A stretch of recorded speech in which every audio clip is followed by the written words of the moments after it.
Hello everyone, welcome to prep Mitra. आज का topic है इंडियन राइटिंग इन इंग्लिश। तो इसमें टोटल 50 क्वेश्चन होंगे जो आज हम कवर करेंगे। तो चलिए स्टार्ट करते हैं बिना टाइम वेस्ट किए। क्वेश्चन नंबर 1 है, हाउ डज द नृत्य शास्त्र define the purpose of Sanskrit drama. जो नृत्य शास्त्र है वो संस्कृत ड्रामा का पर्पस कैसे डिफाइन करता है। आपको वीडियो पोस्ट करके खुद आंसर सोचना है, उसके बाद ही सही आंसर की एक्सप्लेनेशन देखनी है। ऑप्शन ए है to entertain and provide comic relief. जो उसका जो मेन मोटिव है, पर्पस है, वो कॉमिक रिलीफ देना है। To promote the superiority of Sanskrit over other languages. जितनी भी दूसरी भाषाएं हैं उसके ऊपर संस्कृत को सुपर बनाना, सुपीरियर बनाना। To instruct, entertain and lead to spiritual liberation, या फिर जो स्पिरिचुअल लिबरेशन है उसको इंस्ट्रक्ट करना, एंटरटेन करना और लीड करना। To depict historical events accurately, जो हिस्टोरिकल इवेंट्स हैं उनको डिपिक्ट करना। तो इसका आंसर बताइए क्या है। इसका आंसर होगा C, to instruct, entertain and lead to spiritual liberation. तो आइए इसके एक्सप्लेनेशन भी देख लेते हैं।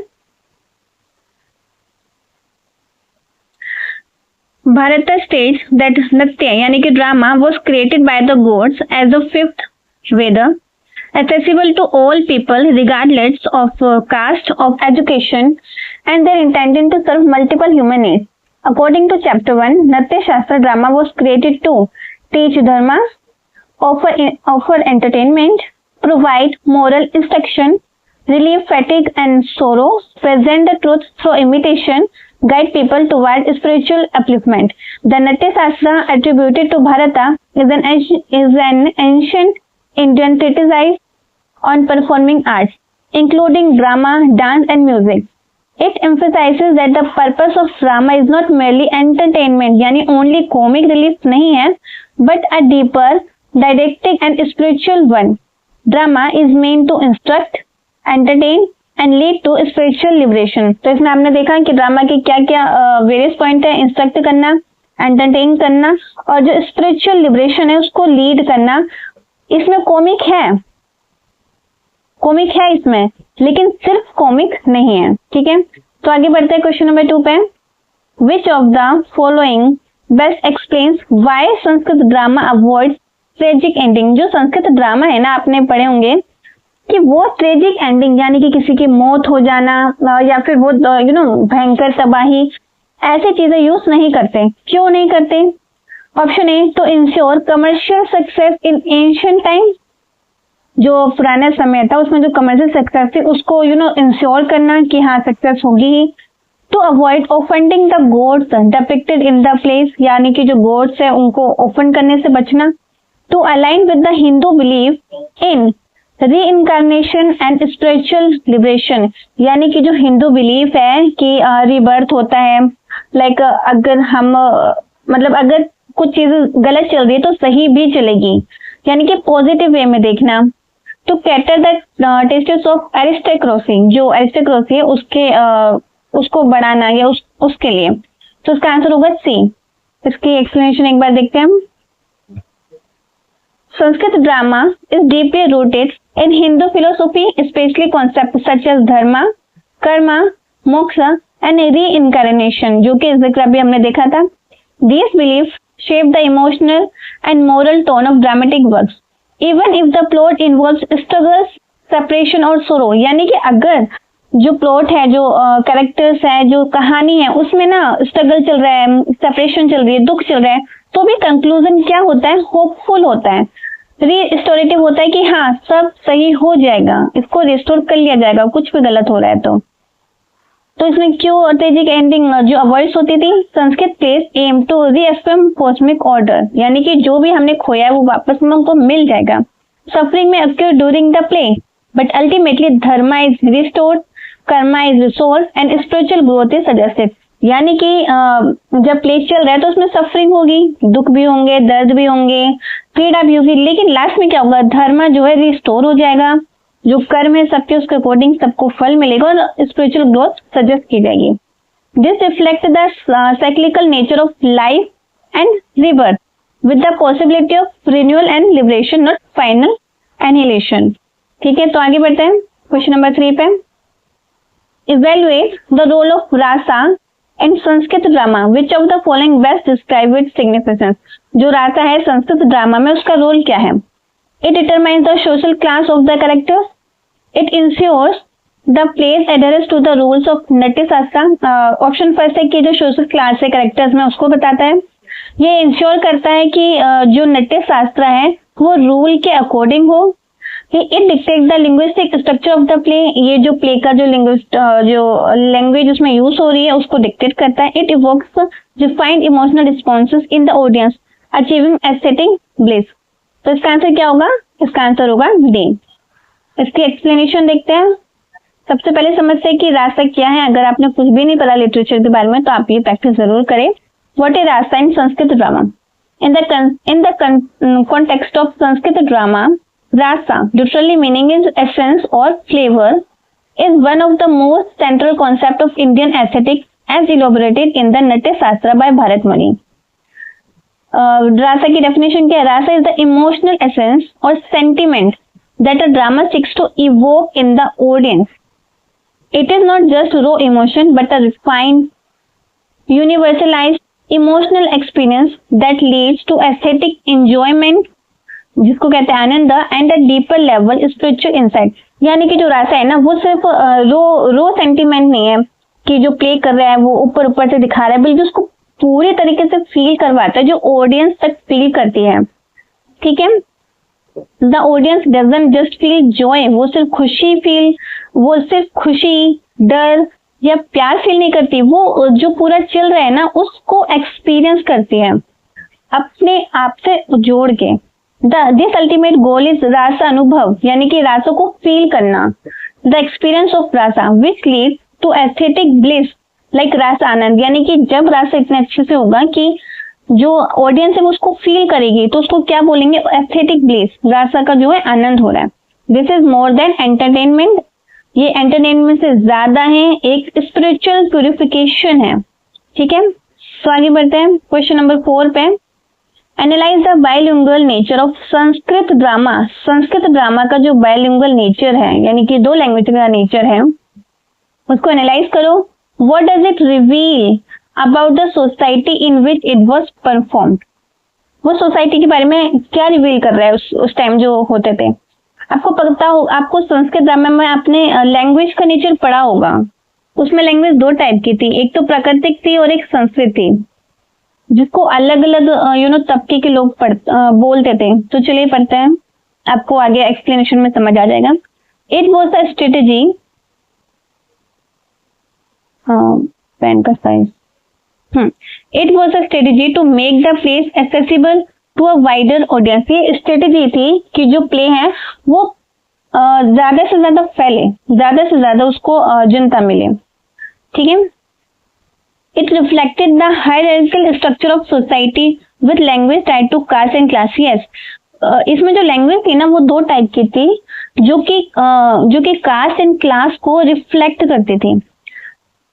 तो यही इसका आंसर होगा, बी ही इसका आंसर होगा. It was a way to preserve prakriti. Language नहीं, लैंग्वेज कोई प्रिजर्व करने की चीज नहीं है, वो सिस्टम में यूज की जाती थी. ये promoted equality among all social classes. नहीं, ये इक्वालिटी को प्रमोट नहीं करती थी.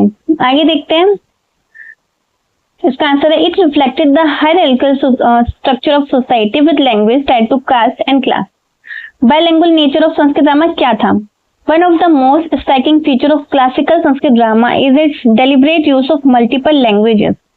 जो इसमें ड्रामा में मल्टीपल लैंग्वेज यूज की जाती थी. प्राइमरली दो टाइप की लैंग्वेज है, संस्कृत और एक दूसरी थी प्राकृतिक. प्राकृत के वेरियस फॉर्म्स थे. This was not arbitrary, it was a coded system tied directly to the social hierarchy of ancient Indian society. जो संस्कृत थे वो किसके द्वारा बोली जाती थी? गॉड्स के द्वारा, राजाओं के द्वारा, ब्राह्मण के द्वारा, जो अमीर तबके के लोग थे, नोबल्स में उनके द्वारा, सेजेस के द्वारा, और जो मेल प्रोटेगोनिस्ट थे हाई कास्ट के उनके द्वारा संस्कृत बोली जाती थी. और जो प्राकृत थी वो व्यूमेन के, उसको व्यूमेन बोलते थे, सर्वेंट नौकर बोलते थे, मर्चेंट बोलते थे, विलेजर्स बोलते थे, और जो भी लोअर कास्ट के जो कैरेक्टर्स थे वो सभी प्राकृतिक लैंग्वेज का यूज करते थे. प्राकृतिक लैंग्वेज के ये एग्जाम्पल हैं, ये इतने जरूरी नहीं है, बस आपकी नॉलेज के लिए है। तो आगे बढ़ते हैं। जो ईच जो प्राकृतिक डायलेक्ट था ना, वो कास्ट, जेंडर, प्रोफेशन और ज्योग्राफी के बेस पर था। ठीक है, तो आगे करते हैं। Question number 5, if a modern playwright were to adapt a Sanskrit drama, which element would likely the most challenging to retain for contemporary audience. अगर अभी का जो मॉडर्न टाइम है, अगर उसमें हम संस्कृत ड्रामा लें, तो इसमें से कौन सा चैलेंजिंग हो सकता है अभी जो कंटेम्प्रेरी ऑडियंस है उसके लिए?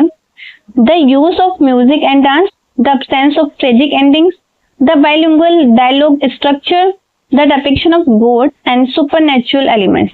इसका आंसर होगा सी, the bilingual dialogue structure.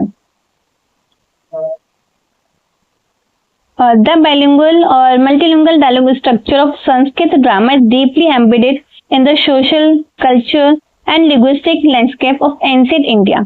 This structure assigned Sanskrit to elite male character and Prakrit dialect to women, servant and lower caste individual, reflecting a rigid hierarchical order. यानी कि उस टाइम आपको बताया तो दो लैंग्वेज थी, एक संस्कृत थी और दूसरी प्राकृतिक। प्राकृतिक के बहुत सारे वेरियस फॉर्म्स थे, और इसको उनके एलाइट मेल, पढ़े लिखे मेल थे, वो संस्कृत बोलते थे, और जो बाकी की जो वुमेन थी, सर्वेंट्स थी, लोअर कास्ट थे, वो प्राकृतिक लैंग्वेज का यूज करते थे।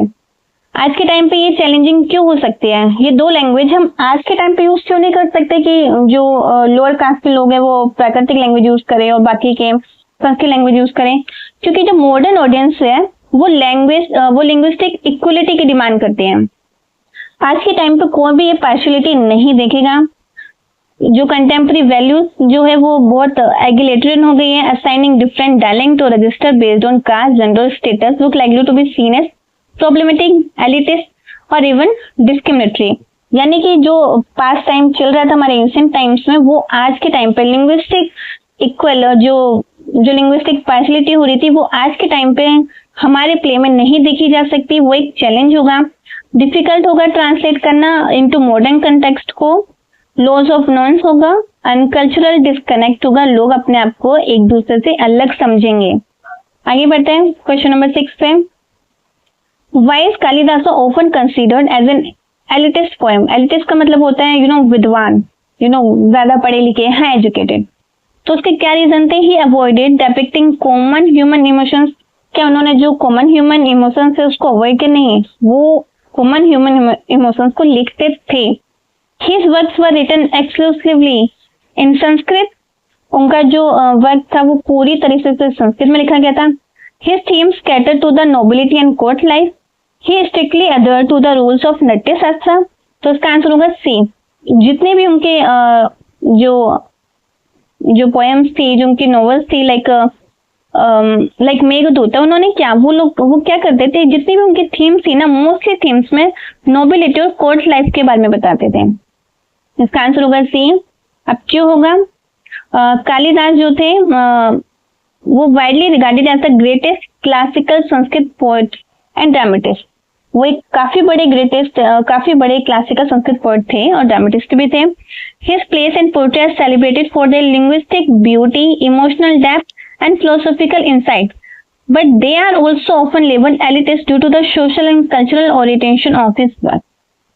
क्यों elitist बोलते थे उनके काम को? क्योंकि उनके जो काम था, उनके जो जैसे काम थे, एक था अभिज्ञान शकुंतलम एंड विक्रम और विषयम and epics like Raghuvamsham center around. ये जितने भी इनके जो वर्क था ना, वो सेंटर करता था किंग्स पर, क्वींस पर, गॉड्स पर और सेजेस पर, जिसकी वजह से इनके जो प्रोटैगनिस्ट थे आर यूजुअली नोबल बोर्न और divinely connected and the settings are typically palaces, courts and sacred forest.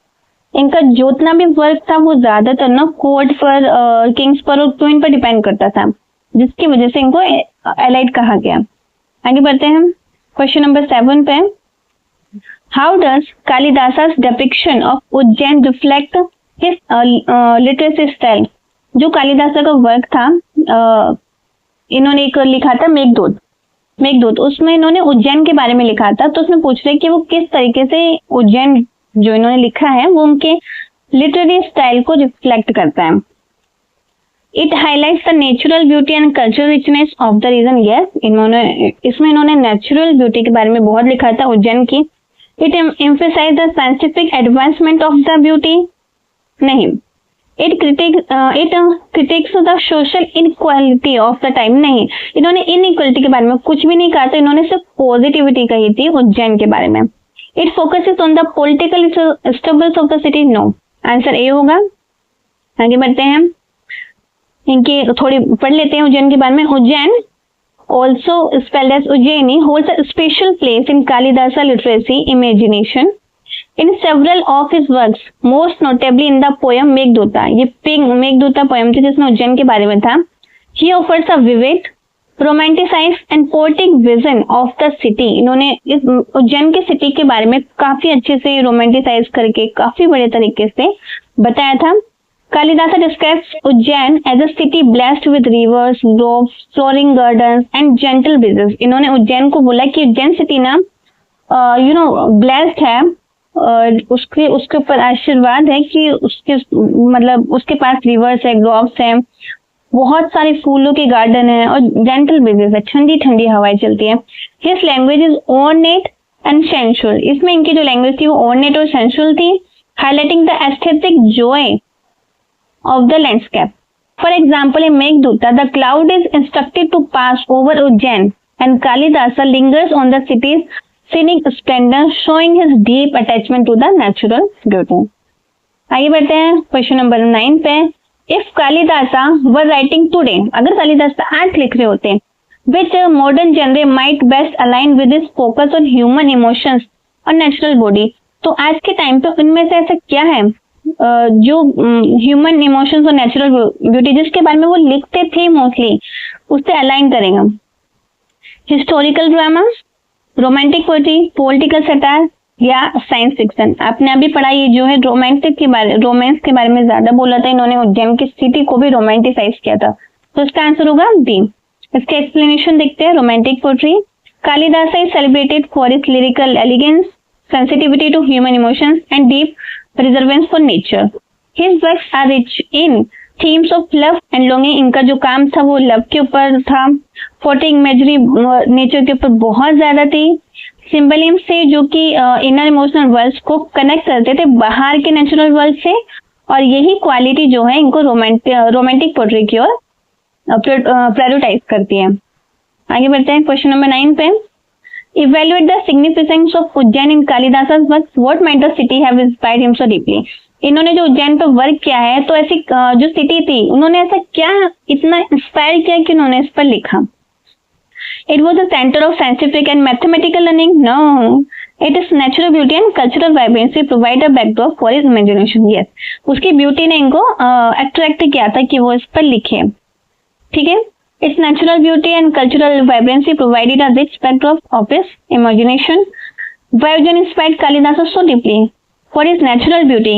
वहाँ पे लैंडस्केप थे, फ्लोइंग रिवर्स थे, फ्रेग्रेंट थे, गार्डन्स थे, टेम्पल्स थे, कुल ब्रिजेस थे, जिसकी वजह से वो अट्रैक्ट हुए।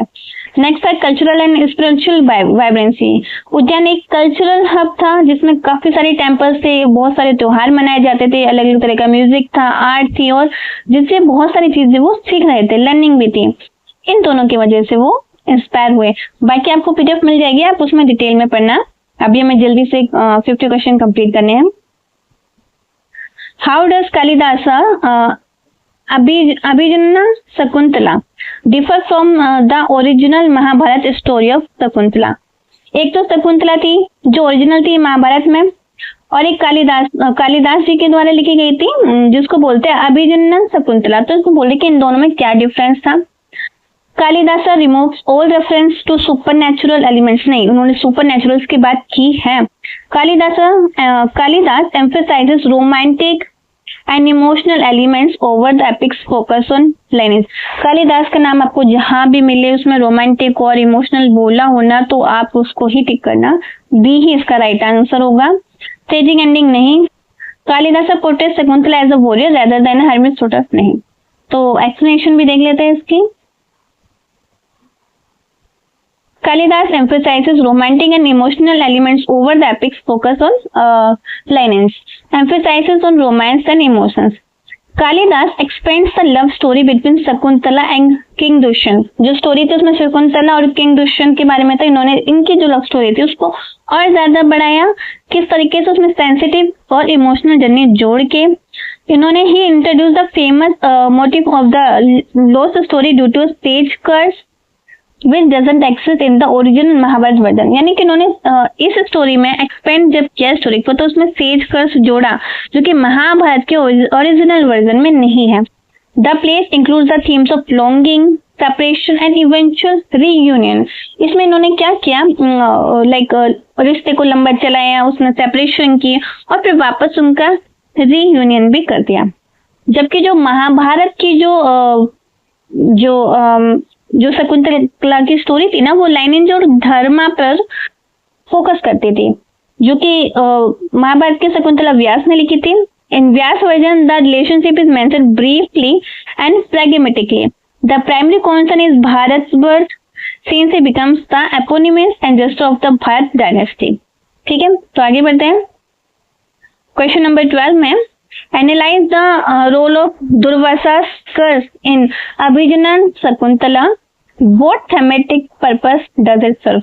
अभी आपने पढ़ा था, इन्होंने जो व्यास की जो महात्मा शकुंतला थी उसको आगे बढ़ा के स्टोरी को और एक्सपेंड किया था, जिसमें दुर्वासा कर्स के बारे में बताया गया था. इन्होंने बोला है कि वो दुर्वासा कर्स को एनालाइज कीजिए. तो it serves as a critique of the king's character. It introduces a supernatural element to the plot. It highlights the consequences of neglecting social duties. It creates the central conflict that drives the narrative. तो इसका answer होगा D. उन्होंने क्या किया, इस story को बढ़ाने के लिए इन्होंने आपने पढ़ा कि स्टोरी को लंबा खींचा, सेपरेशन किया और फिर रीयूनियन कर दिया. तो इन्होंने क्या, ये सेंट्रल कन्फ्लिक्ट था स्टोरी का कि उसमें कर्स आया जिसकी वजह से वो सेपरेट हुए. तो ये क्या नैरेटिव को ड्राइव किया. तो इसका आंसर होगा डी. आगे बढ़ते हैं. It creates the central conflict that drives the narrative. Role of Durvasa's curse in his Shakuntalam. In Kalidasa's plays, Abhijannan Shakuntalam, the curse of the sage Durvasa plays a pivotal dramatic role. यानी जो कर्स है उसने एक dramatic role play किया. It is not merely a supernatural twist. ये सिर्फ एक supernatural twist नहीं था. It is the key turning point that sets the entire narrative motions. बल्कि एक टर्निंग पॉइंट था जिसने जो पूरी नरेशन था ना उसको एक मोशन दिया. What happens in the plot? Plot में क्या होता है? While lost in the thoughts of her beloved king Dushyanta, Shakuntala fails to offer proper hospitality to sage Durvasa during his visit to her hermitage. यानी कि जब दुर्वासा शकुंतला की झोपड़ी में आते हैं तब उस टाइम शकुंतला दुष्यंत की थिंकिंग में रहती है. Often by his breach of etiquette, Durvasa curses her, the person she is thinking of Dushyanta will forget her. और इसी में उन्होंने उसको श्राप दे दिया कि जिसके बारे में भी तुम सोच रही हो और मेरी सेवा खातिरदारी नहीं कर पा रही हो, उसकी वजह से वो जो पर्सन है वो तुम्हारे बारे में सब कुछ भूल जाएगा. ये आपने स्टोरी में पढ़ा होगा, नहीं पढ़ा तो अभी मैं फिर खत्म पूरा पढ़ाई देती हूँ. जो कर्स था वो बाद में धीरे धीरे उसका इफेक्ट कम होता गया. दुष्यंत धीरे धीरे उसका इफेक्ट कम हो जाएगा और दुष्यंत को सब कुछ याद आ जाएगा जब वो कुछ पर्सनल टोकन देगा. पर्सनल टोकन क्या थी? रिंग थी. तो वही हुआ, जो दुष्यंत था वो भूल गया शकुंतला को जब वो उसके कोर्ट में पहुंची. फिर वही रिजेक्शन हुआ, सेपरेशन हुआ, जो रिंग थी वो खो गई. उसके बाद वो रिंग उसको वापस मिल गया, उसको सब कुछ याद आ गया. तो ये था बेसिकली स्टोरी में. आप इस स्टोरी का थोड़ा समरी याद रखना. आगे बढ़ते हैं. If the signet ring had not been lost in the story, अगर जो रिंग थी, जो सिग्नल थी जिसको देख के याद आ जाता, अगर वो स्टोरी में नहीं खोई होती, how might the plot of Abhijannan Shakuntala have changed? तो जो प्लॉट था वो कैसे चेंज हो जाता अगर वो रिंग नहीं मिलती? The curse would have been lifted without any external intervention. जो कर्स था वो ऐसे ही लिफ्टेड कर जाता कोई इंटरवेंशन के बिना. The king would have remembered Shakuntala immediately resolving the conflict. The fisherman would not have played a role in the story. Shakuntala would have return to the hermitage. तो थर्ड थिंग का आंसर होगा B. आगे बढ़ते हैं. Explanation. ये हमने पढ़ा कि रिंग थी, क्रूशियल प्लॉट डिवाइस था। Okay, what would happen if the ring had not been lost? If the ring had not been lost, Shakuntala would have presented it to Dushyant when she arrived at the court. यानी कि जब उन्होंने श्राप दिया कि वो कोई ऐसी चीज देखेंगे जिससे तुम्हारा याद आ जाएगा, लेकिन जो रिंग थी वो शकुंतला की खो गई, जिसकी वजह से अपनी रिंग वो दुष्यंत को नहीं दिखा पाए। अगर दिखा देती तो उसी टाइम दुष्यंत पहचान जाता, उसको सब याद आ जाता, तो ये इतना जो नाटक चला है वो चलता ही नहीं। तो यही था इसका आंसर। तो आगे बढ़ते हैं। Question number 14. Evaluate the character of King Dushyanta. How does his initial reaction to Shakuntala reflect the societal values of that time? यानी कि जो कैरेक्टर है दुष्यंत का, उसको बताना है कि किस तरीके से उसका शकुंतला के जो सामने जो उसका रिएक्शन था वो कैसे सोसाइटिकल वैल्यूज को बताता है उस समय के। It shows the king's adherence to duty over personal emotions. उसको मतलब ये दिखाता है जो किंग्स की ड्यूटी है वो पर्सनल इमोशन से ऊपर है। It reflect the patriarchal norms that prioritize male authority. ये दिखाता है कि उस टाइम जो मेल अथॉरिटी थी वो ज्यादा थी, पितृसत्तात्मक समाज था। It highlights the importance of memory and recognition in a relationship. It demonstrates the king's lack of emotional depth. तो 14 का आंसर क्या होगा? B. उस टाइम ये मेल डोमिनेंट को दिखा रहा था। किस तरह दिखाता था देखते हैं। In classical Indian society, male authority specially that of a king was rarely challenged. A women, particularly one from forest hermit sorta, needed external validation like the ring to prove her worth or claim. उस time ये बोल रहे कि जो female थी, जो उनकी wife थी शकुंतला, उनको अपनी चीज बताने के लिए ना उस रिंग को दिखाना पड़ा। एक श्राप भी एक मेल ने दिया था जो कर्ज था, और उस श्राप का खत्म भी तभी हो सकता था जब एक मेल को सब याद आ जाए। Dushyant rejection was not just emotional. जो दुष्यंत ने जो रिजेक्ट किया वो सिर्फ एक इमोशनल नहीं था, वो एक इंस्टीट्यूशनल था। उस टाइम उस सोसाइटी में रिफ्लेक्टेड था पूरी तरीके से, जहाँ पे व्यूमेन का स्टेटस क्या था सिर्फ मेल की एक्नॉलेज पर डिपेंड करता था। ठीक है। Shakuntala through virtues and noble is powerless without the king's recognition. जो शकुंतला थी वो नोबल थी, फिर भी किंग को अगर कुछ भी याद नहीं है उसके बिना वो पावरलेस थी। मतलब उसका सोसाइटी में स्टेटस तभी था जब वो उसके हस्बैंड को सब याद आ जाए कि वो उसकी वाइफ है।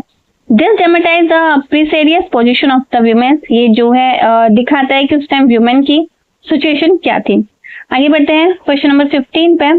If you were to modernize Abhijanna Shakuntala, which element would you retain to preserve its essence? अगर तुम्हें अभिजन्य शकुंतला के बारे में को मॉडर्नाइज करने के लिए कहा जाए तो तुम क्या मॉडर्नाइज करोगे? The theme of love overcoming obstacles, the curse as a plot device, the depiction of the hermitage, the use of Prakritik for certain character. The theme of love overcoming obstacle, ये इसका answer होगा। क्यों होगा देखते हैं आगे। ये हमने पढ़ा है कि स्टोरी है ड्यूरिंग लव की, इमोशनल रिसाइलेंस की रीजन कि क्यों होना चाहिए, it's emotional core of the story. इसमें जो है जो स्टोरी है वो अराउंड शकुंतला और दुष्यंत के अराउंड ही घूमती रहती है, रिवॉल्व करती रहती है। Their tragic separation and eventual joyful reunion. This emotional arc, love tested and restored, is what gives the plays depth and aesthetic. It restored with modern audience जो अगर जो वेदर इन एसेंस उसके drama contemporary cinema, the idea of love and trial continue to captivate audience. आज के time भी ना आपने देखा होगा, अभी एक स्टोरी मूवी आई थी सैयारा, उसमें भी मेमोरी के ऊपर ही पूरी स्टोरी बना दी थी। तो मॉडर्न टाइम पे भी इसको पसंद किया जा रहा है। इट अपहोल्ड्स द रसा स्टोरी, जो एक है श्रृंगार रसा, यानी कि the aesthetic of romance love. ये संस्कृत ड्रामा में सेंट्रल बना था कालिदास के, इसलिए इसका आंसर 1 होना चाहिए। The theme of overcoming obstacle, यानी कि जो ऑब्स्टेकल यानी कि जो भी समस्याएं हैं, बाधाएं हैं, उससे ओवरकम कैसे करना है, ये उसकी थीम होती। आगे बढ़ते हैं क्वेश्चन नंबर 16 में। How does the absence of tragedy in Sanskrit drama compare to the Greek tradition? How does the absence of tragedy, okay, एक बात हो रही है संस्कृत ड्रामा की एक बात हो रही है ग्रीक ट्रेडिशन की। इन दोनों को अगर कंपेयर करें तो उसमें जो एब्सेंस ऑफ ट्रेजेडी थी वो किस तरह की थी?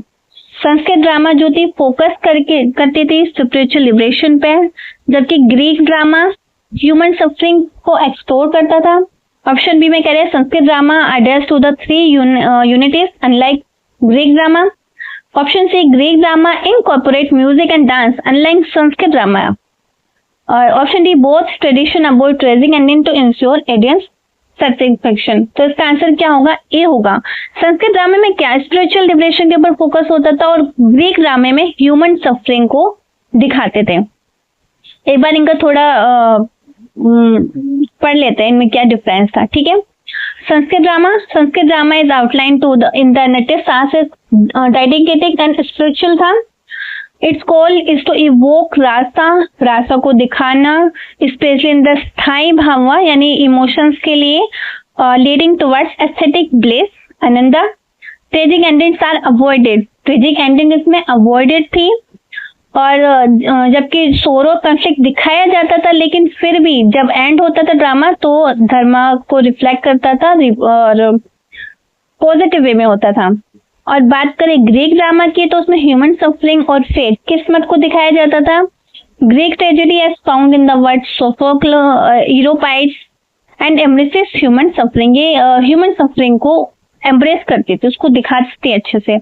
This place often end in death, ruin और इरिवर्सिबल कॉन्सिक्वेंसेस। ये जो इनके प्लेस थे ग्रीक प्लेस, ये हमेशा डेथ में, बर्बादी में और ऐसे कॉन्सिक्वेंसेस जो ठीक नहीं हो सकते उसको दिखाते थे, ठीक है।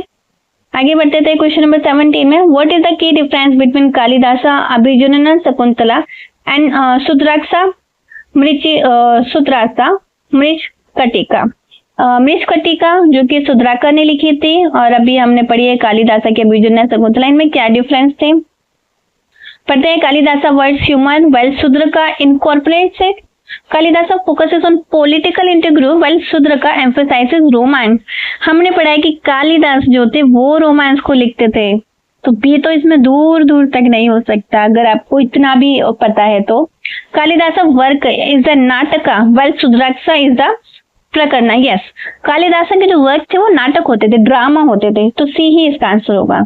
आइए एक्सप्लेनेशन देखते हैं कालिदास के बारे में और सुधाकर के बारे में। पढ़ लेते एक बार। नाटक is the high form Sanskrit drama. जो नाटक था वो एक हाई फॉर्म था संस्कृत ड्रामा का, जिसमें फीचर किया जाता था नोबल और डिवाइन कैरेक्टर को, जो बेस्ड होती थी एपिक और माइथोलॉजिकल सोर्सेस पर, लाइक महाभारत। लाइक आपने देखा कि महाभारत की शकुंतला की स्टोरी को इन्होंने और एक्सपेंड किया था। Deals with elevated themes like love, धर्म एंड डेस्टिनी।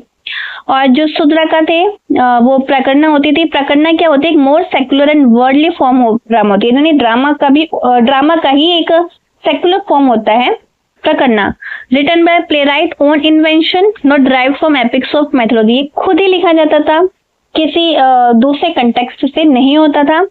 ये फीचर करता था मिडिल क्लास और लोअर क्लास कैरेक्टर्स को, ठीक है।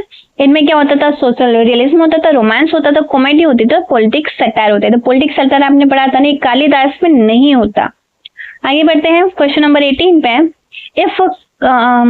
If Kalidas and Bhavabhuti were contemporaries, how might their works have influenced each other. ये दोनों ही कालिदास एंड राइटर, ये दोनों ही भगवती दोनों ही राइटर है, लेकिन ये अलग अलग समय पर थे। अगर ये एक ही समय पर होते तो इनके वर्ड्स, इनके जो काम थे वो एक दूसरे को कैसे इन्फ्लुएंस करते हैं, ठीक है। Bhavabhuti might have incorporate Kalidas focus on human emotions. Both might have collaborated on a play combining romance and horror. They would have completed for role patronage, limited their influence on each other. Kalidas might have adopted Bhavabhuti's use of supernatural element. तो इसका answer क्या होगा? ए होगा। जो भावाभूति थी वो शायद कालिदास जो might have incorporated Kalidas focus on human emotions. जो भावाभूति थी वो शायद कालिदास जो ह्यूमन इमोशंस को पे फोकस करते थे उसको इनकॉर्पोरेट कर सकते थे। आगे पढ़ते हैं, इन दोनों के बारे में भी देख लेते हैं कि इन दोनों के क्या स्टाइल थे। कालिदास का स्टाइल क्या था? Known for delicate emotional expression, especially romantic and aesthetic rasa. ये हम कई बार पढ़ चुके हैं, बार बार पढ़ने की नीड नहीं है।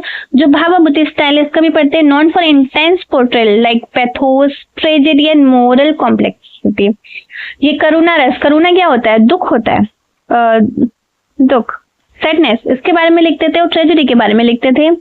हिज वर्क्स जो उसके थे वो ड्यूटी पे, सफरिंग पे और हीरोइज्म पे फोकस थे, ना कि फिलोसॉफिकल और स्पिरिचुअल डेप्थ पे। ठीक है।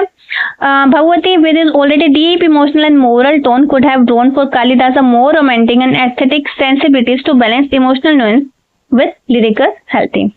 आगे बढ़ते हैं।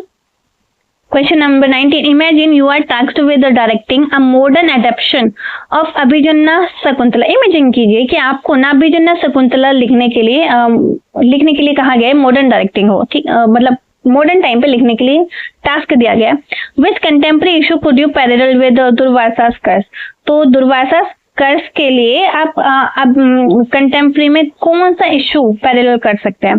Political corruption and its impact on personal life, environmental degradation and its consequences, social media misunderstanding, and relationship memory loss due to technology addiction। क्या हो सकता है इसमें? आज के टाइम पे तो सोशल मीडिया बहुत चल रहा है, किसी ने किसी को फॉलो कर दिया, मिसअंडरस्टैंडिंग में हो जाएगी, तो social media misunderstanding in relationship, ये तो जानते ही हो आप सभी, तो समझते हैं।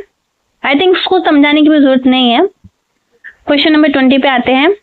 If Kalidasa works were to be adapted into a film, अगर कालिदास के जो वर्क है उनको मूवी में फिल्म के लिए अडेप्ट किया जाए, which cinematic technique would best capture is evocative description of nature.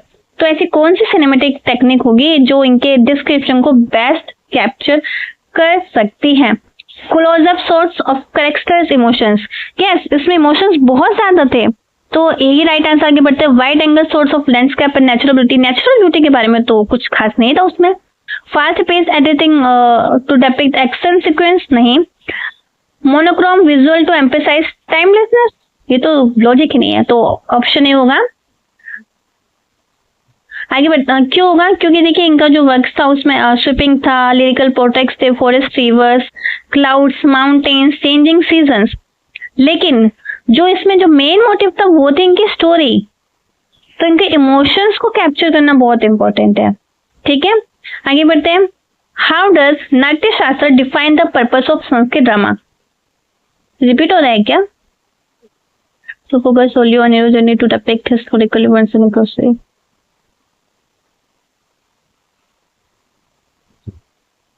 ये हम पढ़ चुके हैं ना, to offer spiritual liberation, moral instruction alongside. अच्छा, ये क्वेश्चन ना रिपीट हुआ है, सेम ही क्वेश्चन दो तरीके से पूछा है, तो आपको याद रखना है कि नाट्य शास्त्र ने संस्कृत को कैसे डिफाइन किया है, स्पिरिचुअल लिबरेशन के लिए और मोरल इंस्ट्रक्शन के लिए। ठीक है, आगे बढ़ते हैं क्वेश्चन नंबर 22 पे। Analyze the role of rasa in Sanskrit drama, which of the following best describe its significance? It is a set of rules for stage design. It is the dialogue structure of the play. It is the moral lesson conveyed by the play. It is the emotional response evoked in the audience. तो रासा क्या है? अभी आपने पढ़ा कि जो emotions होते हैं उसको दिखाना, कि लाइक अगर सोरो है तो सोरो को इस तरीके से प्ले करना कि ऑडियंस उसको बिल्कुल कनेक्ट कर पाए। तो क्या? It is the emotional response evoked in the audience. ठीक है, आगे बढ़ते हैं। Rasa is the culmination of the emotional journey. Rasa में क्या क्या क्या क्या इमोशनल फ्लेवर होते हैं? श्रृंगारा यानी कि लव, करुणा यानी कि कंपेशन, रौद्र एंजर हास्य लाटर, और वीर यानी कि heroism. The idea is not just to make the audience feel but to bring them refined aesthetic appreciation of emotion leading to mental and spiritual upliftment. यानी कि रासा में क्या, रासा का लिटरल मीनिंग ही क्या है? Flavour of emotions. ठीक है, आगे बढ़ते हैं क्वेश्चन नंबर 24 पे। Evaluate the bilingual nature of Sanskrit drama. Sanskrit drama का बाइलिंगुअल नेचर क्या था? What was its primary impact on the audience? Primary audience पे इसका प्राइमरी इम्पैक्ट क्या था? It eliminated the need for translation. इसने जो ट्रांसलेशन की जो नीड थी उसको एलिमिनेट कर दिया बाइलिंगुअल नेचर ने। It allowed for more creative freedom in story telling. जो bilingual nature of Sanskrit drama था उन्होंने मोर फ्रीडम दी स्टोरी टेलिंग को। It made the place accessible to all social classes. या क्या इसने जो प्लेस था वो सारे सोशल क्लासेस के लिए एक्सेसिबल किया। It restricted the audience to the educated elite. नहीं, एजुकेटेड एलाइट के लिए नहीं, क्योंकि हमने पढ़ा इसमें दो लैंग्वेज थी, संस्कृत और प्राकृत। संस्कृत वाले जो थे एलाइट पीपल यूज कर रहे थे, और प्राकृत जो एलाइट नहीं थे, तो दोनों के लिए कुछ ना कुछ किया गया था। तो ये तो नहीं हो सकता, तो इसका आंसर होगा सी। आगे देख लेते एक बार। Option C is correct, inclusivity across social classes. जो ड्रामा थे उसमें मल्टीपल लैंग्वेज का यूज हो रहा था, जिससे कि सभी सोशल क्लासेस के लोग उससे कनेक्ट कर पा रहे थे। नेचुरलिज्म एंड रियलिज्म थे, डिफरेंट कैरेक्टर जो थे वो डिफरेंट लैंग्वेज बोलते थे, जो कि प्ले का जो कैरेक्टर था उसको इनहेंस करता था, उनकी ऑथेंटिसिटी को और सोशल रियलिज्म को। ऑडियंस को इंस्टेंटली आइडेंटिफाई सोशल स्टेटस। अभी आपने पढ़ा कि जो प्राकृत थी वो व्यूमन बोलती थी, और जो सर्वेंट थे वो बोलते थे, और संस्कृत उसमें विद्वान थे, जो नोबल पीपल थे वो लोग बोलते थे। इससे ना जो ऑडियंस है उनको पता चल जाता था कि प्ले में इस कैरेक्टर का क्या सोशल स्टेटस है, जिससे कि ऑडियंस एंगेजमेंट और ज्यादा होती थी। आगे बढ़ते हैं क्वेश्चन नंबर 25 पे। If a modern playwright were to adapt a Sanskrit drama. अगर अभी के जो मॉडर्न प्ले राइट थे उनको एक संस्कृत ड्रामा अडेप्ट करने के लिए कहा जाए, which element would be most challenging to retain in a contemporary context. तो कौन सा एलिमेंट होगा जो मोस्ट चैलेंजिंग होगा? The absence of tragic ending, the depiction of supernatural elements, the use of music and dance, the bilingual dialogue structure. तो अभी के time पे क्या होगा? ट्रेजिक एंडिंग देखिए अभी भी होती है, ये कोई चैलेंजिंग नहीं है। बहुत सी मूवीज है, बहुत से ड्रामे हैं जिसमें चल रहा है। सुपरनैचुरल एलिमेंट्स का भी यूज हो रहा है, और म्यूजिक एंड डांस तो भर भर के होता है। अभी के टाइम पे क्या है जो सबसे लगे, वो है बाइलिंगुअल डायलॉग स्ट्रक्चर। इसको हम यूज नहीं कर पाएंगे क्योंकि पार्शियलिटी को इंक्रीज करेगा, लोगों में भावना आएगी, लोगों को लगेगा कि हाँ ये गलत हो रहा है, तो उसको पॉजिटिव रिव्यू मिलेंगे ही नहीं। तो उसका आंसर क्या होगा? डी, बाइलिंगुअल जो स्ट्रक्चर था वो ही मोस्ट चैलेंजिंग होगा आज के टाइम पे। आगे बढ़ते हैं क्वेश्चन। आप सब जो भी एक्सप्लेनेशन है ना सब आपको पीडीएफ में मिल जाएगी, आप टेलीग्राम ज्वाइन करके रखना। Question number 26, which of the following best illustrate the influence of the Vedic tradition in Indian drama. Indian drama में जो वैदिक ट्रेडिशन थे उसको इनमें से क्या सबसे ज्यादा इन्फ्लुएंस किया? The incorporation of dialogue, hymns and rituals, the use of stock characters like Vidushaka, the division of plays into act and scene, the focus on historical accuracy। तो इसका आंसर क्या होगा? ए होगा, the incorporation of dialogue, hymns and rituals। जो उस time पर rituals चल रही थी उसी को इंडियन ड्रामा में दिखा रहे थे। जो डायलॉग्स थे वही आगे मेंटेन किए जा रहे थे। एक्सप्लेनेशन देख लेते हैं इसकी। Vedic rule and performance, Vedic rituals and performance. The Vedas are filled with dialogue hymns like conversation between gods and sages। और अभी हमने कालिदास का जब डायलॉग भी पढ़ा उसमें आप देखेंगे डायलॉग ही चलते, पूरे प्ले में ना डायलॉग ही चलते थे, इसलिए जो हाइम्स थे वो मैटर करते थे। अर्ली ड्रामेटिक जो डायलॉग्स थे, रिचुअल्स इन वैदिक practices often includes music, chanting, gesture movement, stage performance for which laid the foundation of classical Indian drama। ठीक है, तो आगे बढ़ते हैं क्वेश्चन नंबर 27 पे। How does the नाट्य शास्त्र emphasis on ideal spectre reflect the social structure of its time। जो नाट्य शास्त्र था वो कैसे आइडियल स्पेक्टर को रिफ्लेक्ट करता था सोशल स्ट्रक्चर पे उस समय में? देखते हैं इसका option. It reinforces caste hierarchies by limiting access to the educated elite. ये हमने पढ़ा संस्कृत ड्रामा में क्या हो रहा था, कास्ट के ऊपर बेस्ड थे, लैंग्वेज के ऊपर बेस्ड थे, जो कि क्या करता था, लिमिट कर रहा था एजुकेटेड एलाइट को। और कुछ ऐसे भी डॉक्यूमेंट्स पोएम थे, राइटिंग थी ना जिसमें हाई संस्कृत का यूज किया जाता था। स्पेशली कालिदास ने हाई संस्कृत का यूज किया, जिसकी वजह से वो चीजें ना जो पढ़े लिखे जो लोग थे ना उन तक सीमित रह गए। तो इसका आंसर ए ही होगा। इट प्रायोरिटाइज एंटरटेनमेंट नहीं, एंटरटेनमेंट होता था लेकिन मोरल इंस्ट्रक्शन बहुत मैटर करते थे उस time. It discourage the involvement of human theatre, no human theatre उसमें शामिल होती थी। It promoted inclusivity by encouraging all caste to participate equally. Definitely ये ठीक हो सकता है, लेकिन उसमें कास्ट हायरार्की ज्यादा मैटर कर रही थी क्योंकि मोस्ट डॉक्यूमेंट एजुकेटेड इलाइट तक ही सीमित रह गए। आगे बढ़ते हैं। ऑप्शन ए क्यों करेक्ट है?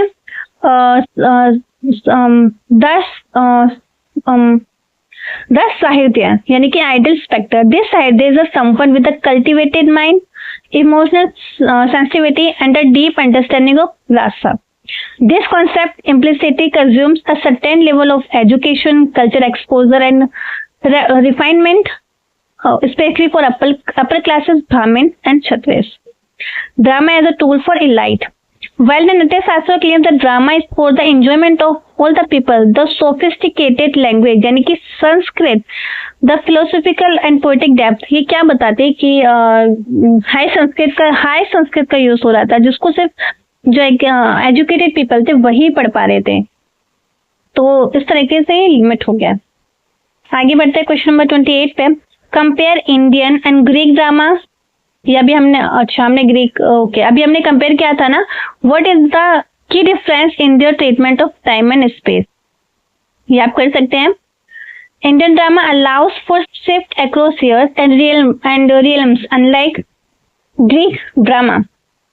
Greek drama incorporates supernatural elements while Indian drama doesn't. ऐसा तो कुछ भी नहीं, इंडियन ड्रामा भी supernatural element यूज कर रहा था। Indian drama strictly adheres to the unities of time and place. No, ऐसा तो कुछ भी नहीं था। Greek drama includes music and dance while Indian drama doesn't. जबकि इंडियन ड्रामा में ज्यादा म्यूजिक एंड डांस होते थे, तो इन्होंने तो गलत बोल दिया। तो यहाँ पे फिर बेटर है option A, Indian drama allows for shift across years and realms unlike Greek drama में क्या होता था, एक टाइम तक स्टोरी चलती थी, खत्म हो जाती थी, और इंडियन ड्रामा में स्टोरी काफी लंबी चलती थी। ठीक है, तो आगे बढ़ते हैं।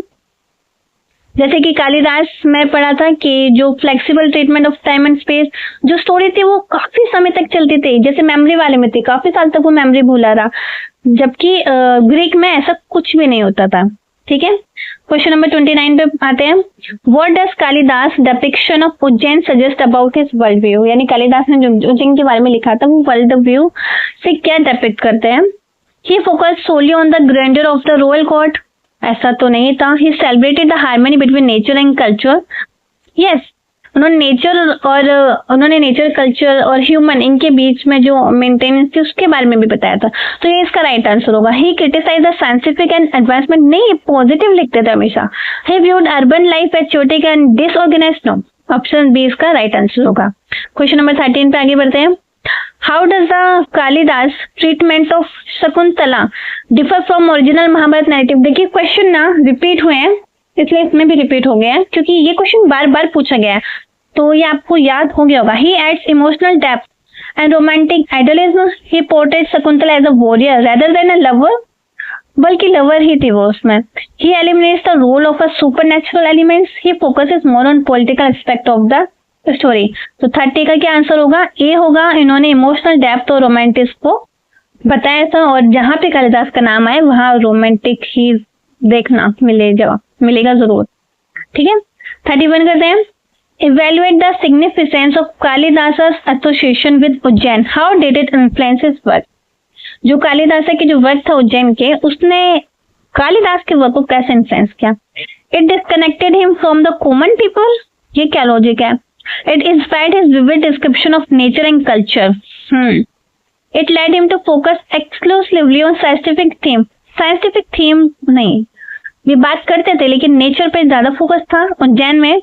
It limited his theme to courtly life. नहीं, ऑप्शन बी इसका राइट आंसर होगा। 32 पे आते हैं। Why is Kalidas often considered as an elitist poet despite his universal themes? ये बोल रहे हैं कि कालिदास को ना एलिटिस्ट पोइट क्यों कहा जाता था? एलिटिस्ट किसको कहते हैं? एक ऐसा पर्सन जो कि सुपीरियर जो लोग होते, जैसे किंग्स थे, भगवान थे, या जो नोबल लोग थे ना, उनके फेवर में रहते हैं। जबकि इनकी जो थीम्स थी, जो लिखने का तरीका था, वो यूनिवर्सल था। इसका क्या रीजन हो सकता है? His place were never perform for the general people, ऐसा तो कुछ नहीं था जनरल पब्लिक के लिए भी ना, इनके जो प्लेस थे परफॉर्म होते थे। He focuses solely on the lives of kings and gods, इन्होंने सिर्फ इनका जो फोकस था वो किंग्स एंड गॉड्स के ऊपर था? नहीं, ऐसा तो नहीं था, ये सबके बारे में लिखते थे। His works were written in Sanskrit accessible only to the educated elite. Yes, Kalidas की जो राइटिंग थी ना वो हाई संस्कृत में होती थी, जिसके वजह से जो एजुकेटेड जो लोग थे ना वही उनको पढ़ पाते थे। He avoided themes of love and human emotions, ये तो भाई इनकी सुपरनेचुरल पावर थी, तो इसका आंसर क्या होगा? सी इसका आंसर होगा। ठीक है, आगे बढ़ते हैं क्वेश्चन नंबर 32 पे। If Kalidas were writing in the modern era, अगर कालिदास आज के समय में लिख रहे होते, which aspect of his work would likely to resonate most with contemporary audience, तो इनका जो कौन सा जो काम है जो आज के ऑडियंस के साथ रिसोनेट करता? His exploration of human emotions and relationship, इन्होंने जो इमोशंस और रिलेशनशिप को एक्सप्लोर किया है वो ज्यादा रिसोनेट करते। His focus on coldly politics, his use of Sanskrit as a primary language, his adherence to strict grammatical rules। तो क्या होगा इसका आंसर? इसका आंसर होगा ए, जो इन्होंने इमोशंस जो ह्यूमन इमोशंस और रिलेशनशिप को एक्सप्लोर किया है वो आज के टाइम पे रिसोनेट करते हैं। आगे बढ़ते हैं क्वेश्चन नंबर 34 पे। Analyze the role of curse in अभिजनन Shakuntala, what does it symbolize? जो कर्स मिला था शकुंतला को कालिदास की स्टोरी में, वो क्या सिंबलाइज करता है? The inevitability of fate, the consequences of neglecting social duties, the power of divine intervention, the fragility of human memory and relationship. क्या आंसर होगा इसका? डी। क्वेश्चन नंबर 35 पे आते हैं। How does Kalidasa's use of nature imaginary enhance the themes of his plays? जो कालिदास का जो use था नेचर का, वो इनके जो प्लेस थे उनमें कैसे नेचर को इनहेंस करता था? It emphasizes the supernatural elements of the history. It serves as a mere decorative detail. It reflects the inner emotions of the character. It distracts from the main plot. तो इसका answer क्या होगा? जो उसका nature था ना वो उसको क्या करते थे, बहुत डेकोरेटिव तरीके से बताते थे, बादल को, पहाड़ों को, नदियों को। तो आंसर क्या होगा? बी, वहां के मंदिरों को। Question number 36, what does the fisherman's discovery of the ring in Abhijnana Shakuntala represent in the context of the place? यानी कि स्टोरी में जो रिंग थी वो किसके द्वारा मिली थी? फिशरमैन के द्वारा। तो वो जो प्ले है उसके कंटेक्स्ट में क्या रिप्रेजेंट करती है? The restoration of memory and love, the randomisation of fate, the power of wealth and material possession, the fertility of human effort. ये तो सबको पता है कि जो रिंग को खोजने के जो ह्यूमन एफर्ट्स किए गए थे ये वो रिप्रेजेंट करता है कि उसके हस्बैंड की जो मेमोरी थी वापस आ जाए। शकुंतला भी ट्राई कर रही थी और इसी के तहत उस प्ले का रोल था एक फिशरमैन। तो क्या दिखाता है? The fertility of human effort. तो आगे बढ़ते हैं 37 पे। How does Shakuntala's character challenge traditional gender roles in Sanskrit drama? जो शकुंतला का कैरेक्टर था वो संस्कृत ड्रामा के जो उस टाइम चल रहा था जेंडर रोल्स उनको कैसे डिफाइन करता है? She reject social norms entirely, she takes an active role in pursuing her love, she is portrayed as a warrior, she defies the gods and sages। तो 37 का क्या होगा? सी, she is portrayed as a warrior। उसमें देखिए इसके explanation भी देख लेते हैं अच्छे से कि क्यों इनको कहा गया। she shows emotional strength and resilience in the face of abandonment, यानी कि जब वो मेमोरी भूल गया तो शकुंतला ने क्या किया? क्या वो हार मानकर बैठ गई? नहीं, प्यार था लेकिन उसने कोशिश की कि जो मेमोरी भूला है ना मैं उसको वापस लेके आऊंगी, अपनी रिंग ढूंढूंगी जो भी मेरे खो गई। तो क्या दिखाता है? ये दिखाता है कि एक फीमेल के अंदर ना एक इनर स्ट्रेंथ है, इमोशनल एंड्योरेंस है और मोरल इंटीग्रिटी है। इसलिए जो सी है वो करेक्ट होगा, क्योंकि जब उसे रिजेक्ट किया जब शकुंतला को रिजेक्ट किया गया दुष्यंत के द्वारा, तो उसने ना कुछ गलत तरीके से एक्ट नहीं किया, जबकि उसने इनजस्टिस को सहा और उसका जो बच्चा था उसको अकेले पाला और अपनी लाइफ ना उसे झोपड़ी में बिताने लगी। और देखा जाए ना तो ये ठीक भी है, जो आपको याद ही नहीं है आप क्या ही करोगे उसका। तो आगे बढ़ते हैं क्वेश्चन नंबर 38 पे। Evaluate the role of Durvasa's curse in the narrative structure, how does it drive the plot.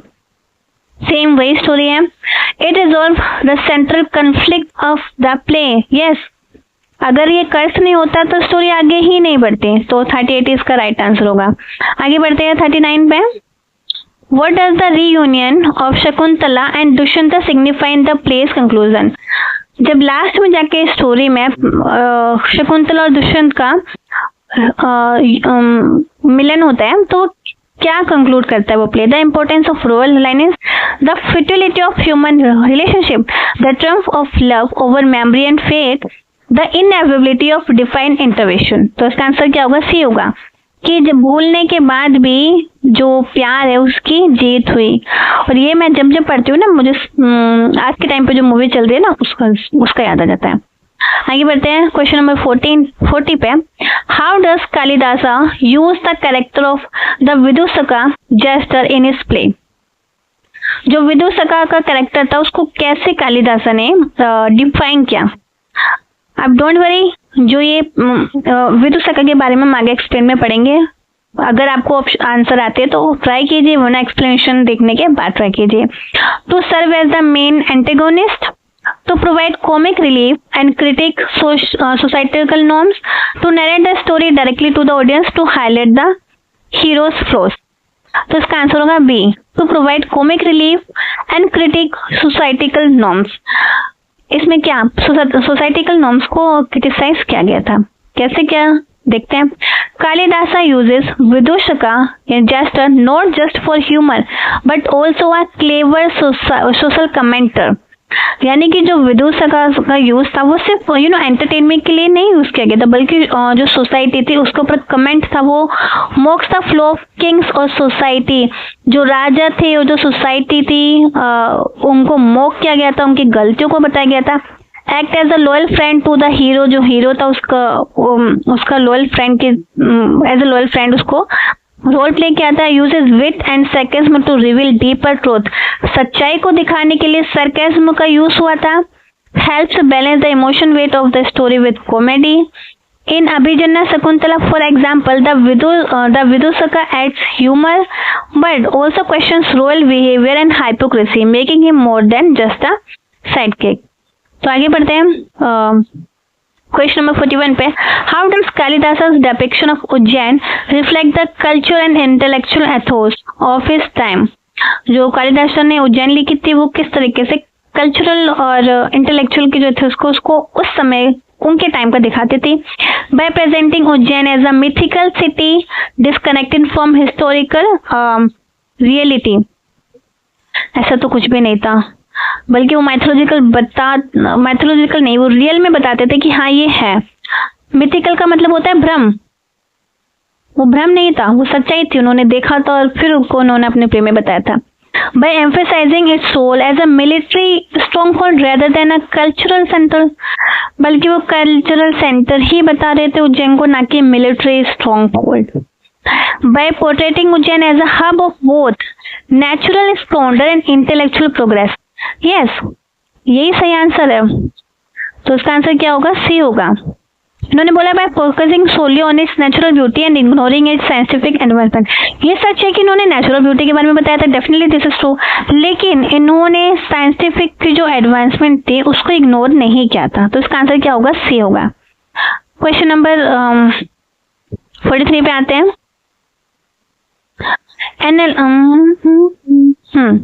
Analyze the significance of Durvasa Rishi's curse in Abhijanya Shakuntala. What does it symbolize in the context of the play? यानी कि जो दुर्वासा ने कर्स दिया था शकुंतला जो की story थी उसमें, वो क्या सिग्निफिकेंस करता है और क्या सिंबलाइज करता है उस प्ले के कॉन्टेक्स्ट में। The importance of adhering to social norms and tradition, वो बताता है कि जो सोशल नॉर्म्स ट्रेडिशंस हैं उनकी इम्पोर्टेंस को। The inevitability of fate and the futility of human effort, the superiority of divine intervention over human actions, the destructive power of angel and its consequences on relationship. ऋषि ने जो श्राप दिया था, क्या वो प्यार से दिया था? वो गुस्से से दिया था। किससे दिया था? उन्होंने गुस्से से श्राप दिया, जिसका असर किस पे पड़ा? उनकी रिलेशनशिप पे। तो 43 क्या दिखा रहा है? गुस्सा दिखा रहा है। आगे बढ़ते हैं क्वेश्चन नंबर 44 पे। How does bilingual nature of Sanskrit drama as described in the text reflect the social hierarchy of ancient India? याद कीजिए, आपको सारे क्वेश्चन में बताया कैसे कर रहे हैं। It allowed all social classes to participate equally in the drama. It reinforced caste distinction by assigning languages based on social status. It eliminated linguistic barriers, making drama accessible to everyone. Eliminate नहीं किया था linguistic barriers को, बल्कि इसमें linguistic barriers थे। It prioritized प्रकृति over Sanskrit to appeal to a broader audience। नहीं, prioritise नहीं था, ये दोनों को लेकर चल रहे थे। तो क्या था? It allowed all social classes to participate equally in the drama. इन्होंने हर तबके के लोग ड्रामे में लिए। हाँ, उनकी लैंग्वेज अलग थी, लेकिन ड्रामे में पूरी सोशल क्लासेस को लिया जाता था। तो उसका आंसर ये होगा। क्वेश्चन नंबर 45 पे आते हैं। इवेल्युएट द रोल ऑफ नाट्य शास्त्र in shaping Sanskrit drama, which of the following best describe its influence. जो नाट्य शास्त्र थे, उन्होंने किस तरीके से संस्कृत ड्रामा को शेप करने में हेल्प की है, या फिर उसका क्या रोल था, उसके क्या इन्फ्लुएंस थे। It discourage the use of supernatural element in story telling. ऐसा नहीं था, सुपरनैचुरल एलिमेंट्स का यूज हुआ है संस्कृत ड्रामा में। It focuses exclusively on religious theme, limiting the scope of drama. क्या ड्रामा में सिर्फ रिलीजियस थीम्स का फोकस था? अभी हमने पढ़ा कि कालिदास ने ऐसी ऐसी चीजों, इस तरीके के राइटिंग स्टाइल का यूज किया जिसमें मोक किया जाता था राजाओं के शासन को, राजाओं की गलतियों को। It provided a framework that balance structure with artist expression. Yes, it restricted creativity by imposing rigid rules on periods. नहीं, इसमें कुछ रूल्स नहीं थे। तो आंसर क्या होगा? C. Question number 46। If Kalidas work were to be adapted into a contemporary medium, which aspect would be the most challenging to preserve? अगर आज के टाइम पे कालिदास के जो वर्क है उनको अडेप्ट किया जाए तो सबसे ज्यादा चैलेंजिंग एक्सपेक्ट क्या होगा? The depiction of historical and mythical figures, the integrate emotional depth and aesthetic sentiment, the bilingual dialogue structure of the character, the use of supernatural elements in the plot. बताइए क्या होगा 46 का answer? Bilingual dialogue, ये हमने पढ़े हैं अभी, ये इसका आंसर होगा। क्वेश्चन नंबर 47 पे आते हैं। Imagine you are tasked with modernizing the character of Shakuntala for a contemporary audience. आपको इमेजिन करना है कि टास्क मिला है कि शकुंतला का जो कैरेक्टर है ना वो आज के ऑडियंस के लिए मॉडर्नाइज करना है। Which of the following approaches would best align with Kalidasa portrayal? तो इनमें से कौन सा ऑप्शन जो है कालिदास के पोर्ट्रेल के साथ बेस्ट अलाइन करेगा? Depicting her as a passive character who accept her fact without question, यानी कि एक ऐसा कैरेक्टर देखना जो कि अपनी किस्मत को ठीक है मेरे साथ ही हो रहा है, ठीक है होने दो, ऐसे मान लिया। या फिर focusing solely on her role as a mother and wife, transforming her into a political leader who challenges societal norms, यानी कि उसको पॉलिटिकल लीडर के रूप में ट्रांसफॉर्म करना जो सोसाइटिकल नॉर्म्स को देख के, highlighting her emotional resilience and connection to nature. तो इसका आंसर क्या होगा? सी। जो चीज हो रही है उसको होने दे रहे हैं, साथ में एज अ चैलेंज एक्सेप्ट भी कर रहे हैं और अपना जो रोल है उस पर एज अ मदर और एज अ वाइफ फॉलो कर रहे हैं। तो क्या इसका आंसर क्या होगा? बी होगा। ठीक है, आगे बढ़ते हैं।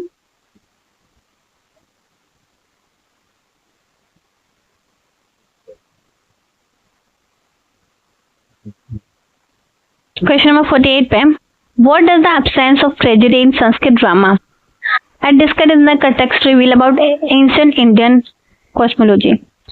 जो इंडियन राइटिंग्स थी उसमें ट्रेजेडी नहीं दिखाई जाती थी, डेथ नहीं दिखाई जाती थी और पॉजिटिव वे में एंडिंग होती थी। तो ये क्या डिस्कस करता है, क्या क्या सीक्रेट रिवील करता है जो एंशिएंट इंडियन राइटिंग्स थी? It emphasize the cyclical nature of life and the possibility of spiritual liberation. It indicates a lack of interest in exploring complex emotional themes. It reflects a belief in the permanence of suffering and despair. It shows a preference for realistic depiction of human struggles. तो उसका क्या answer होगा? क्यों करता था ये believe करता था कि एक साइक्लिकल नेचर है जिसमें पॉसिबिलिटी है स्पिरिचुअल लिबरेशन की। तो इसका आंसर ए होगा। ठीक है, आगे बढ़ते हैं।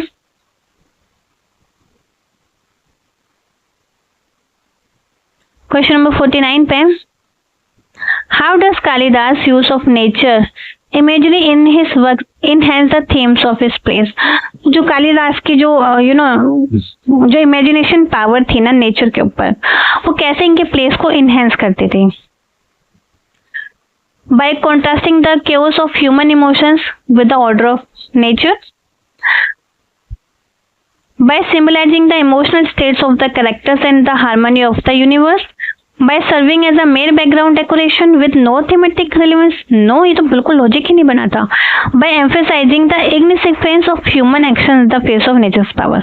तो इसका क्या आंसर होगा? बी होगा। by symbolizing the emotional states of the character and the harmony of the universe. harmony of the universe क्या? जिसमें नेचर है, एनिमल है, इन सब के साथ ह्यूमन का इमोशनल स्टेट को सिंबलाइज करना। तो इसका आंसर क्या होगा? बी। जो कालिदास थे उनका जो फोकस वो नेचुरल इमेजिन पे होता था, not just as scenic description but as a symbolic extension of his characters and emotions.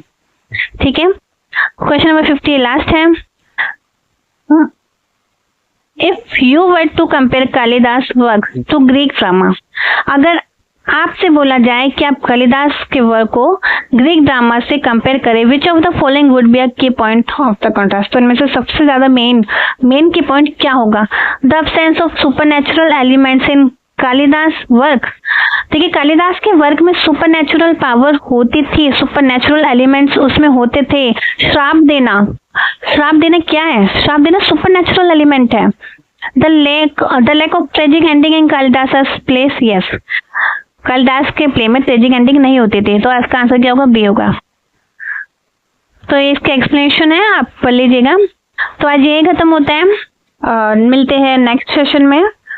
तब तक आप अपना ख्याल रखिए और पढ़ते रहिए। इसके पीडीएफ के लिए टेलीग्राम जरूर ज्वाइन करिए और आप प्लीज लाइक एंड सब्सक्राइब करना मत भूलिए और कमेंट्स में भी बताइए जो भी आपके फीडबैक है या आपको किसी भी क्वेश्चन में कंफ्यूजन है तो please let me know about it. Have a good day. Thank you.